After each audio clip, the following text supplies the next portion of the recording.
আয়োজিত হলো ভারতীয় শাস্ত্রীয় সঙ্গীত, নৃত্য ও চারুকলার প্রসারে অগ্রণী প্রতিষ্ঠান চণ্ডীগড়ের প্রাচীন কলা কেন্দ্রর পূর্বাঞ্চলীয় শাখার ৪৯তম বার্ষিক সমাবর্তন। রবিবার কলকাতার রথীন্দ্র মঞ্চে মহাসমারোহে এই অনুষ্ঠানের আয়োজন করা হয়। অনুষ্ঠানে ২০২৪-২৫ শিক্ষাবর্ষের পশ্চিমবঙ্গ, বিহার, উড়িষ্যা, অসম সহ উত্তর পূর্ব ভারতের প্রায় ৩০০ জন সফল শিক্ষার্থীর হাতে বিশরদ ও ভাস্কর পরীক্ষার ডিপ্লোমা তুলে দেওয়া হয়। এদিনের অনুষ্ঠানে প্রধান অতিথি স্বরূপ উপস্থিত ছিলেন বিশিষ্ট শিক্ষাবিদ ডক্টর পবিত্র সরকার এবং বরিষ্ঠ সঙ্গীত সমালোচক শ্রীমতী মীনা বন্দ্যোপাধ্যায়। উপস্থিত ছিলেন কেন্দ্রের রেজিস্ট্রার ডক্টর শোভা কোষার এবং সম্পাদক সজল কোষার। ১৯৫৬ সালে প্রতিষ্ঠিত এই প্রতিষ্ঠানটির জনপ্রিয়তা যে ক্রমবর্ধমান তা স্পষ্ট হয় এবারের পরীক্ষার্থীর সংখ্যায়। চলতি বছরে ভারত জুড়ে ৩,২৭,৬৮৭ জন শিক্ষার্থী কেন্দ্রের অধীনে পরীক্ষা দিয়েছেন। ঐতিহ্য মেনে এদিন শিল্প জগতের বিশিষ্ট ব্যক্তিদের সম্মাননা জানানো হয়।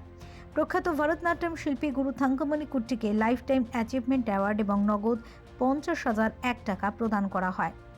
এছাড়া কত্থক শিল্পী সুমিত্রা মিত্র মুখোপাধ্যায়, চিত্রশিল্পী ডক্টর দেবাশিস ভট্টাচার্য ও রবীন্দ্রসঙ্গীত শিল্পী অগ্নিব বন্দ্যোপাধ্যায়কে ২০,০০০ টাকা ও মানপত্র দিয়ে বিশেষ সম্মান জানানো হয়। সাংবাদিকতায় বিশেষ অবদানের জন্য প্রদ্যোৎ ভদ্র স্মৃতি পুরস্কার পান অভিজ্ঞ সাংবাদিক অভিজিৎ দাশগুপ্ত। শাস্ত্রীয় শিল্পের এই উদযাপন অনুষ্ঠানটি সফলভাবে সুসম্পন্ন হয়েছে। नमस्कार, मैं सजल कौसर, सेक्रेटरी प्राचीन कला केंद्र।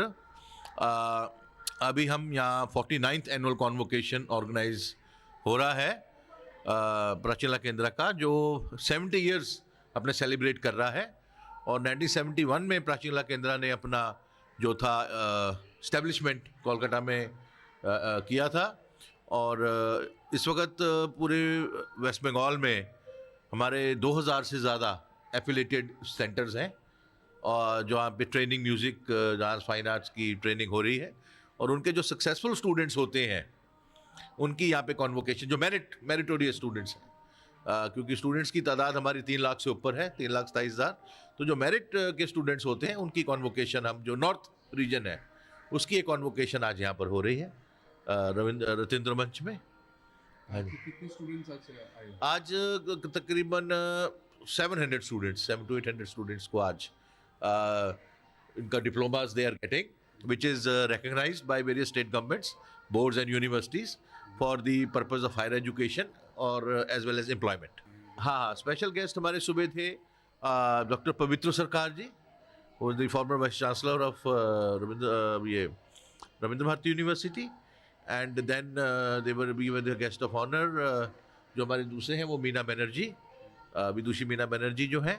और then Agniva Bandyopadhyay, we were honoring him. The diplomas awarded by the Prachina Kala Kendra, the examination of the Prachina Kala Kendra are national-wide recognized for the purposes of employment. And that is why there is a value and there is a respect to the examinations of the Kendra by various universities, education boards and the state governments. Bureau Report, Channel 10।